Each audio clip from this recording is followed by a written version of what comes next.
Shalom.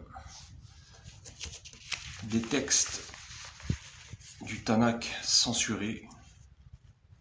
Et on va voir ça. Pourquoi?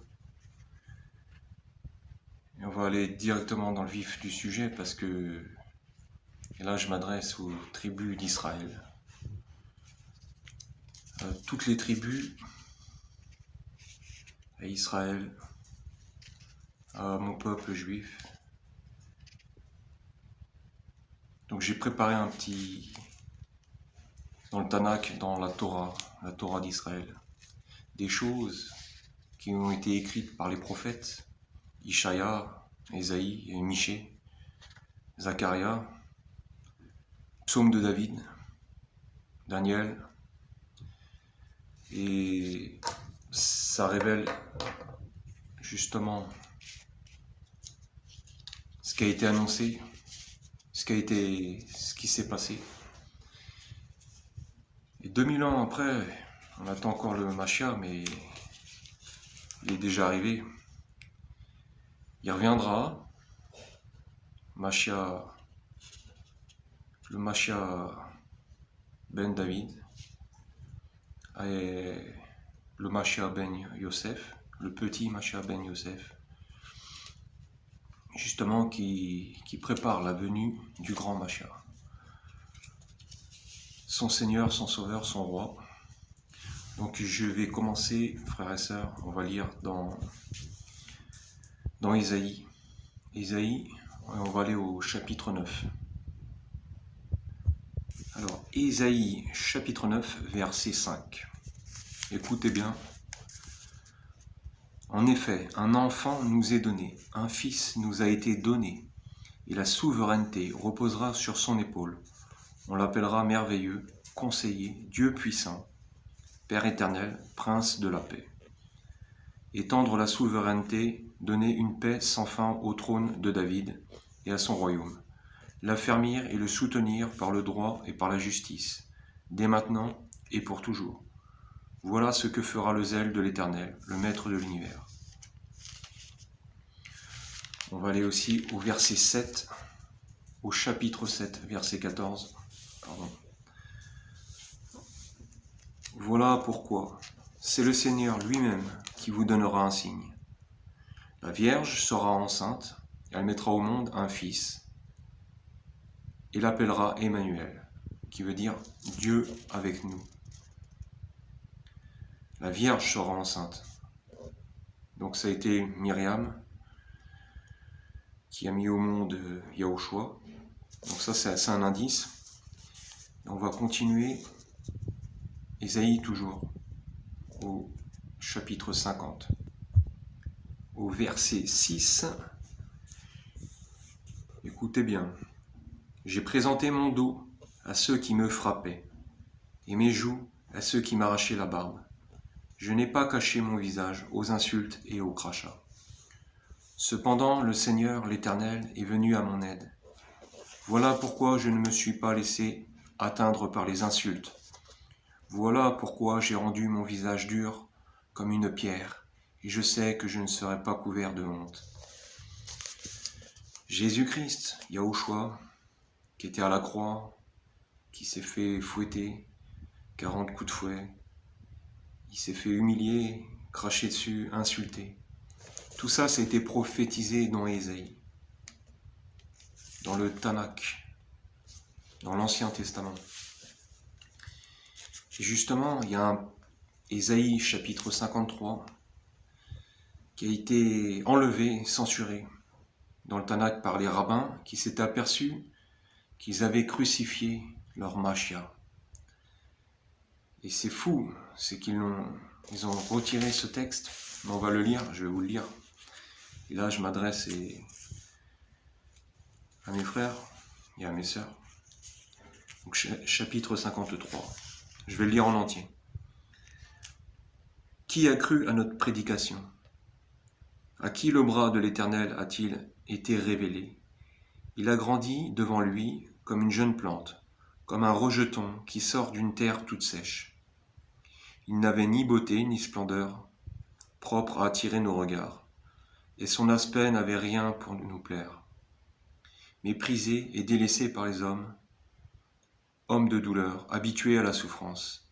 Il était pareil à celui face auquel on détourne la tête. Nous l'avons méprisé, nous n'avons fait aucun cas de lui.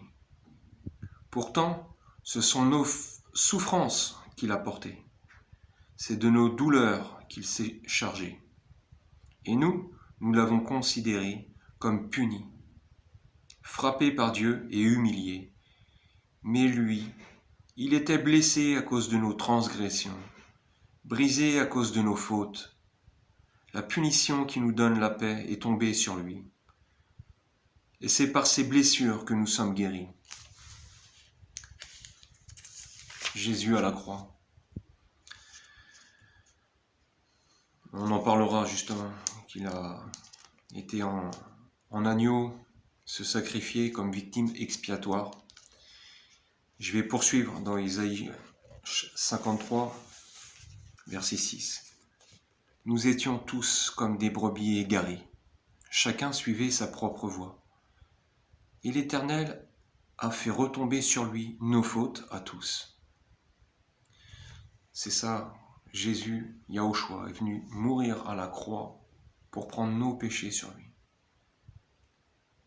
Il a été maltraité, il s'est humilié, il n'a pas ouvert la bouche. Pareil à un agneau qu'on mène à l'abattoir, à une brebis muette devant ceux qui l'attendent. Il n'a pas ouvert la bouche, il a été enlevé sous la contrainte et sous le jugement. Et dans sa génération, qui s'est inquiété de son sort? Qui s'est soucié de ce qu'il était, exclu de la terre, des vivants?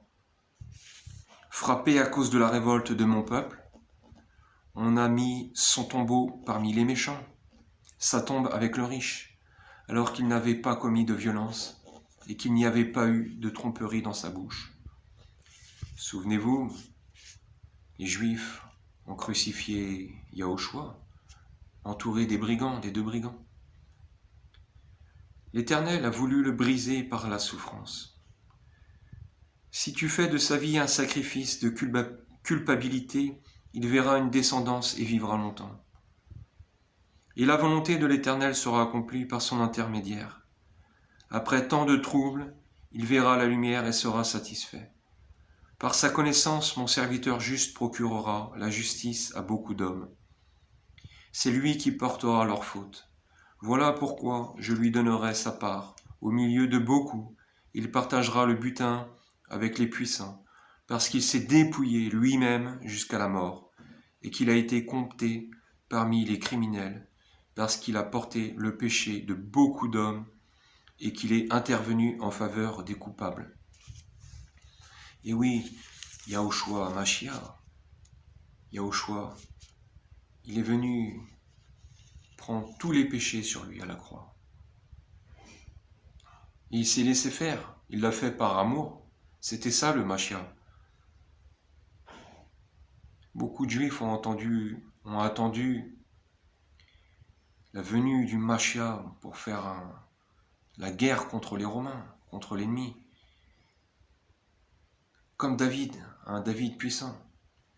Et là, c'était le Mashiach pour nous racheter du péché, de notre nature pécheresse, pour nous emmener au paradis, dans le royaume. C'est ça, le Sauveur, c'est ça la vérité.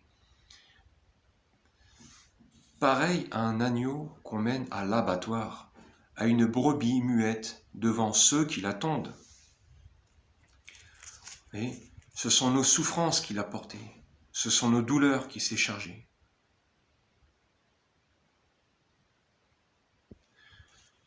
Voilà, c'est le Isaïe chapitre 53 qui a été retiré du Tanakh. Et nous l'avons dans l'Ancien Testament de la Bible. Je dis nous parce que je suis en Christ, évidemment. Juif, messianique, c'est une vérité. Donc il y a d'autres passages, on va continuer. Et ça, c'est vraiment extraordinaire. On va aller dans le psaume du roi David, au chapitre 22, pareil, qui a été censuré. Psaume de David. Numéro 22, verset 2. Mon Dieu, pourquoi m'as-tu abandonné? Jésus, Yahushua, lorsqu'il était à la croix, a dit à son Père, pourquoi m'as-tu abandonné? Mon Dieu, pourquoi m'as-tu abandonné? Il a récité le psaume devant les pharisiens. Et c'est là, à ce moment-là, ils ont commencé à comprendre leur erreur. On va aller au verset 17. Oui, des chiens m'environnent, une bande de scélérats rôde autour de moi. Ils ont percé mes mains et mes pieds. Jésus crucifié à la croix, dans le psaume 22, verset 17. Ils ont percé mes mains et mes pieds. Je pourrais compter tous mes os. Eux, ils observent, ils me regardent, ils se partagent mes vêtements, ils tirent au sort mon habit. C'est exactement ce qui s'est passé à la crucifixion. Lorsque les Romains se sont partagés la tunique rouge de Yahushua, lorsqu'il était à la croix, aucun de ses os a été brisé. Et ils ricanaient autour de Yahushua à la croix.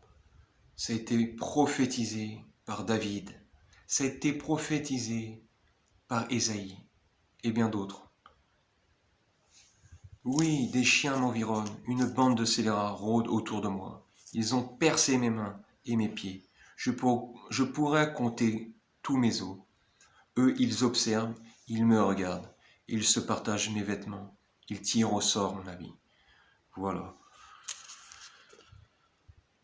Ouvrez vos yeux, le Mashiach est venu en agneau. Il n'est pas trop tard. Il n'est pas trop tard pour se repentir et venir à lui. On va continuer. On va aller dans Michée. Michée au chapitre 5, verset 1. Michée 5. Et toi, Bethléem, Ephrata, qui est petite parmi les villes de Juda, de toi sortira pour moi celui qui dominera sur Israël et dont l'origine remonte loin dans le passé à l'éternité. Dieu le Fils, Yahushua, lui qui était là au commencement de tout, est venu en agneau et est né à Bethléem, Bethléem Ephrata. Vous voyez, c'est encore une preuve de tout. Et toi, Bethléem Ephrata, qui est petite parmi les villes de Juda. Et oui, la tribu de Juda, le lion de la tribu de Juda. De toi sortira, pour moi, celui qui dominera Israël. Le Mashiach, le Messie, et dont l'origine remonte loin dans le passé, à l'éternité. Ouvrez vos yeux, frères. Ouvrez votre cœur. Le Mashiach va revenir pour les temps difficiles qui vont arriver, pour la fin des temps. Cette fois-ci, ce sera le lion. Il est venu en agneau, il va revenir en lion. Mettez votre cœur vers Dieu dans la vérité. Les prophètes de la Torah d'Israël ont annoncé d'avance. Écoutez ce que dit la parole de Dieu. Ouvrez vos oreilles. On va continuer. On va aller dans Zacharie. Zacharie, chapitre 9. Et là, c'est pareil. On va être surpris. Et on va aller au verset 9. Réjouis-toi, fille de Sion. C'est Yerushalayim. Lance des acclamations, fille de Yerushalayim, Jérusalem. Voici ton roi qui vient à toi. Il est juste et victorieux. Il est humble et monté sur un âne, sur un ânon, le petit d'une ânesse. Voilà, Jésus, quand il est arrivé à Jérusalem, il a été acclamé parce qu'il faisait des miracles, il enseignait, il était suivi. Et il était respecté, il était adoré, vraiment acclamé.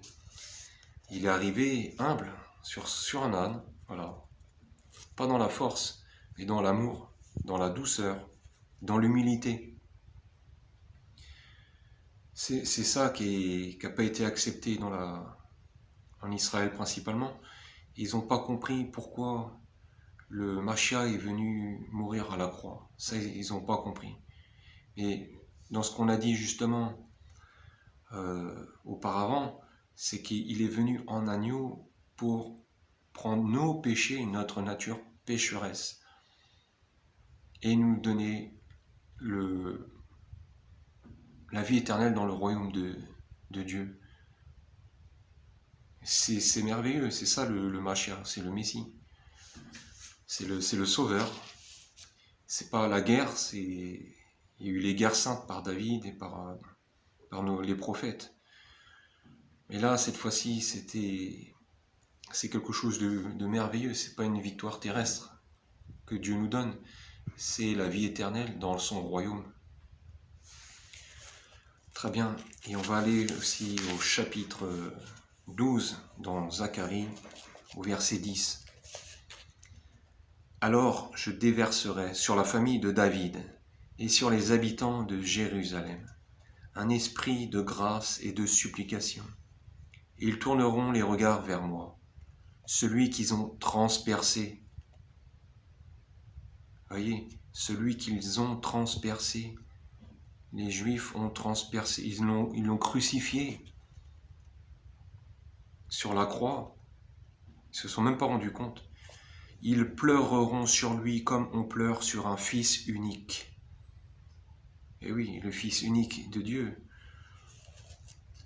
Ils pleureront amèrement sur lui comme on pleure sur un premier-né. Quand ils se rendront compte, peuple d'Israël, à un moment donné, quand l'antichrist, le faux Mashiach viendra et qui fera cesser les offrandes, dans le troisième temple, je précise, ils se rendront compte de leur grave erreur et ils pleureront amèrement sur lui. Voilà, donc lisez bien la parole. Peut-être dans le Tanakh, tout a été censuré. Là, je lis dans la Bible, dans l'Ancien Testament. Et j'aimerais vous emmener aussi dans Daniel, le prophète Daniel, justement, sur la période où le Mashiach doit arriver. Donc là, les Juifs attendent le Mashiach qui est là, le faux Mashiach qui est là actuellement, là, ça sera pas du tout humble, est rempli d'amour. Là, ça va être l'Antichrist. Il est là, hein, je ne veux pas parler de lui, mais il est tout l'inverse du Christ, de Yahushua. Tout l'inverse. Mais beaucoup vont le suivre, beaucoup seront trompés, et beaucoup verront aussi que c'est un imposteur, et ils se rendront compte que Yahushua a été le vrai Mashiach, le vrai Messie, le vrai Sauveur, le seul et l'unique, le roi des rois, et voilà. Donc je vais vous emmener dans Daniel. Donc Daniel chapitre 9, et je vais aller au verset 9 directement. Donc le Seigneur notre Dieu est rempli de compassion et de pardon. Ça, faut le savoir. C'est un Dieu quand même d'amour. Pourtant, nous nous sommes révoltés contre lui. Peuple d'Israël. Nous n'avons pas écouté l'Éternel, notre Dieu, pour suivre ses lois, alors qu'il les avait placées devant nous par ses serviteurs les prophètes. Tout Israël a transgressé ta loi et s'est détourné pour ne pas t'écouter. Alors se sont déversées sur nous les malédictions et les imprécations qui sont écrites dans la loi de Moïse, Moïse, serviteur de Dieu, parce que nous avons péché contre Dieu. Il a accompli les paroles qu'il avait prononcées contre nous et contre les magistrats qui nous ont gouvernés. Il a fait venir sur nous un malheur si grand qu'il ne s'est jamais rien produit sous tout le ciel, de pareil à ce qui s'est produit à Jérusalem. C'est en conformité avec ce qui est écrit dans la loi de Moshe que tout ce malheur nous a frappés, et nous n'avons pas imploré l'Éternel, notre Dieu. Grave erreur.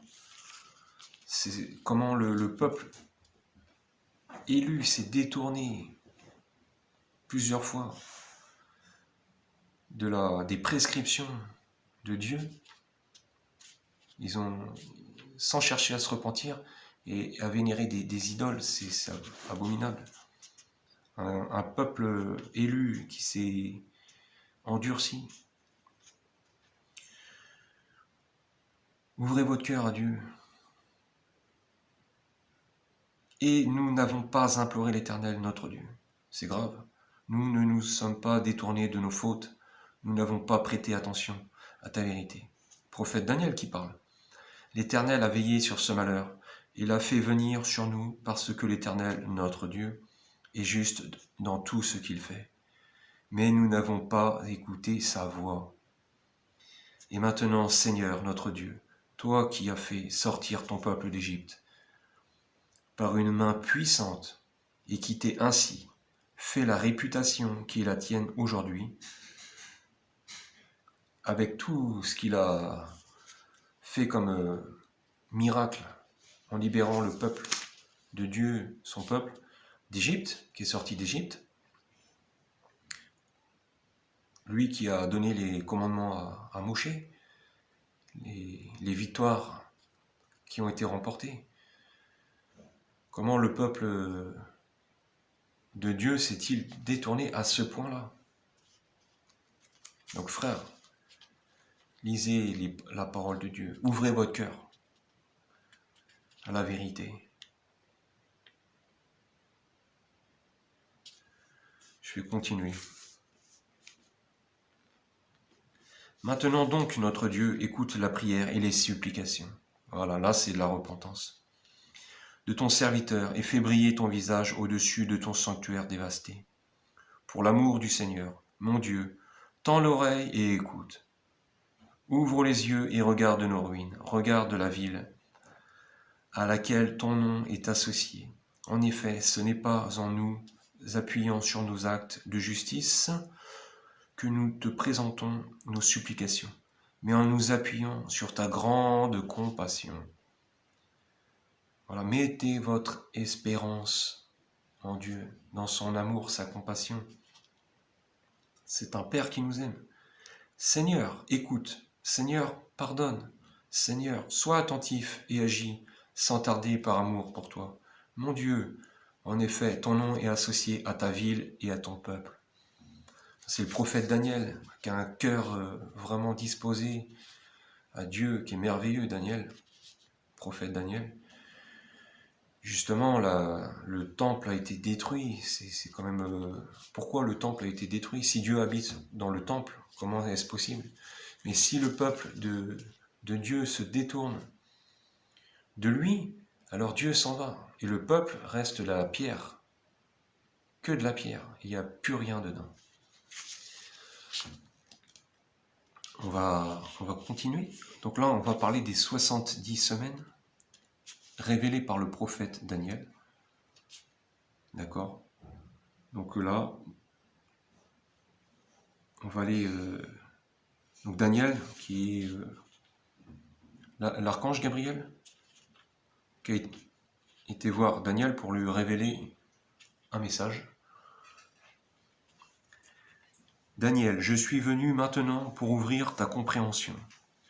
Lorsque tu as commencé à prier, une parole est sortie.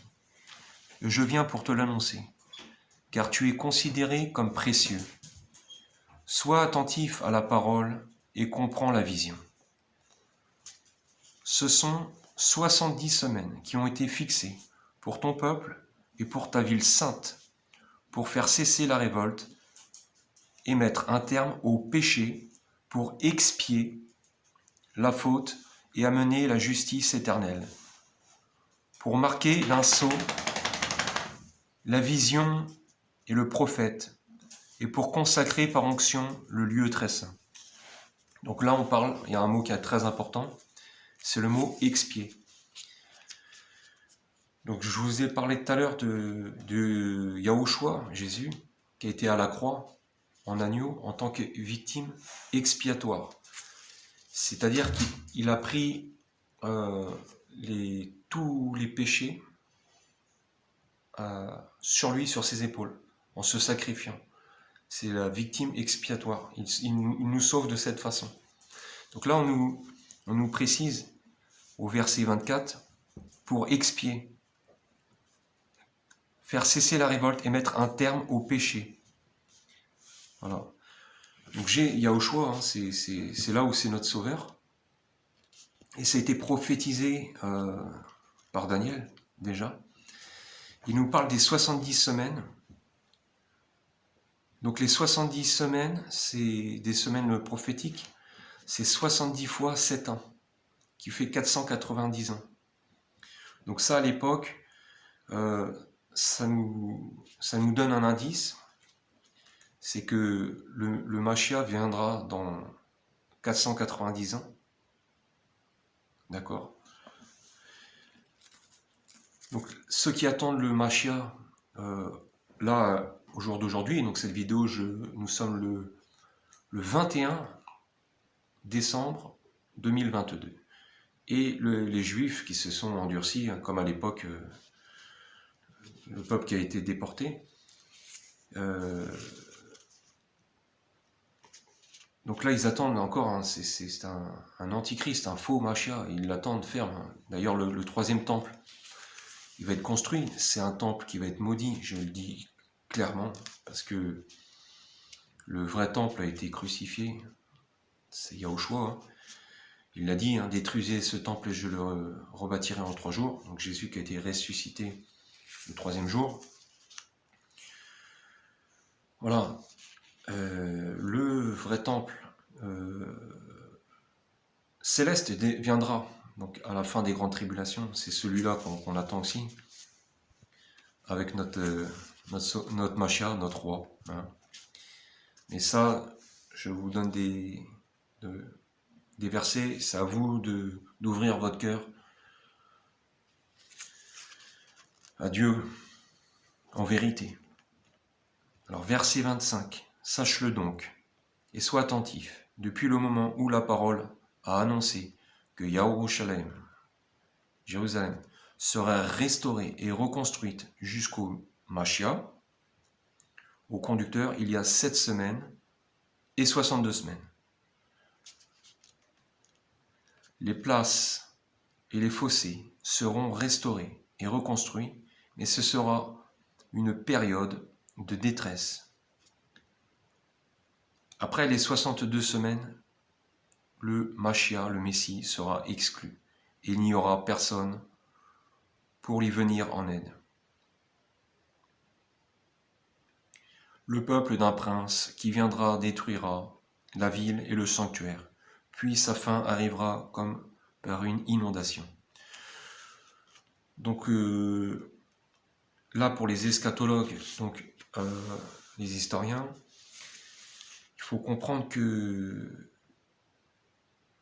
Yahushua a été crucifié donc en l'an 33, hein, et que en l'an 70, le second temple a été détruit. Donc là, on voit dans Daniel qu'il y a eu le premier temple qui a été détruit, et là le deuxième temple. Pourquoi? Parce que ils ont rejeté la pierre angulaire. Ils ont rejeté leur Mashiach. Donc là, c'est pareil. Le premier temple a été détruit, le deuxième temple détruit. Et ça choque personne. Pourquoi? Donc là, je vais m'arrêter là, sur les prophètes qui ont annoncé la venue du vrai Mashiach, du vrai Messie, Yahushua. Hein. fils de charpentier, fils de Myriam. Yahushua qui a eu des frères et des sœurs. Il a eu 5 frères, il a eu 3 sœurs. Et voilà, donc le peuple juif, Jérusalem va être sanctionné encore une fois de plus. Ils vont faire le 3e temple. D'ailleurs, on peut en parler, hein, toujours dans... Là, je vais poursuivre.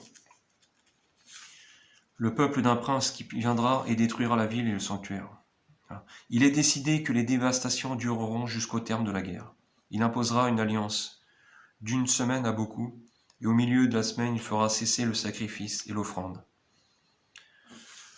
Voilà, l'Antichrist fera cesser les sacrifices et l'offrande à Dieu. Et vous verrez, de toute façon, c'est bientôt. Mais ceux qui sont éclairés, je sais qu'il y en a beaucoup hein, quand même. Tribu de Yosef, tribu de Benjamin, Manassé, Ephraïm. Donc ouvrez vos yeux et les autres. Gad, Naphtali, Simeon, Lévi. Voilà quoi, les 12 tribus. L'Antichrist viendra de la tribu de Dan, je crois. Et ils feront donc le 3e temple. On a vu les préparatifs avec les 5 génisses rousses, la ligne de métro, enfin les plans tout est fait, hein, tout est là, les préparations. Ils vont faire ce 3e temple. Ils vont mettre en place, je ne vais pas parler de l'Antichrist, parce que si vous voulez, je vous donne les informations sur le vrai Mashiach. Après, ceux qui sont séduits par le faux Mashiach, c'est, je sais pas, il y en a plusieurs. Il y a plusieurs antichrists et il y a l'antichrist.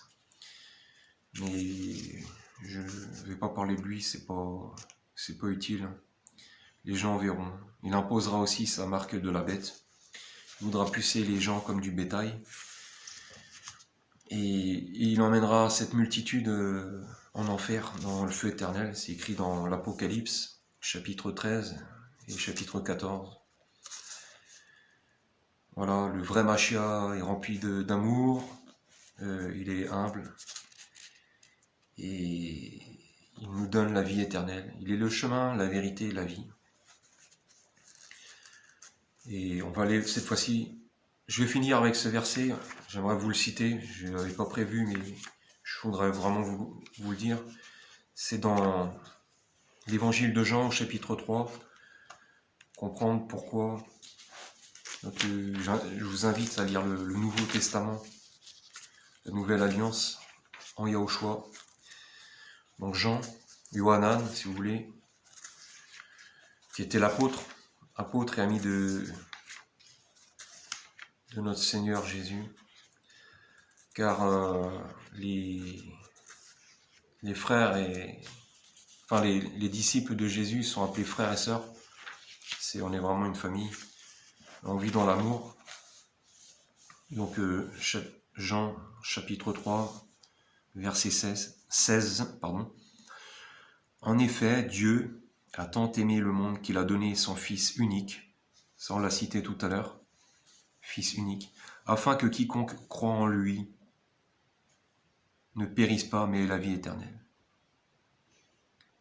Le sacrifice à la croix du Fils unique. En effet, donc ça je l'ai dit. Ne périsse pas, mais ait la vie éternelle. Le Sauveur, c'est ça. Qu'est-ce que vous voulez de plus? Ce monde-là, c'est pas le nôtre. Hein. Dieu, en effet, n'a pas envoyé son Fils dans le monde pour juger le monde, mais pour que le monde soit sauvé. Mashiach, ça veut dire quoi? C'est le Sauveur. Sauvé par lui.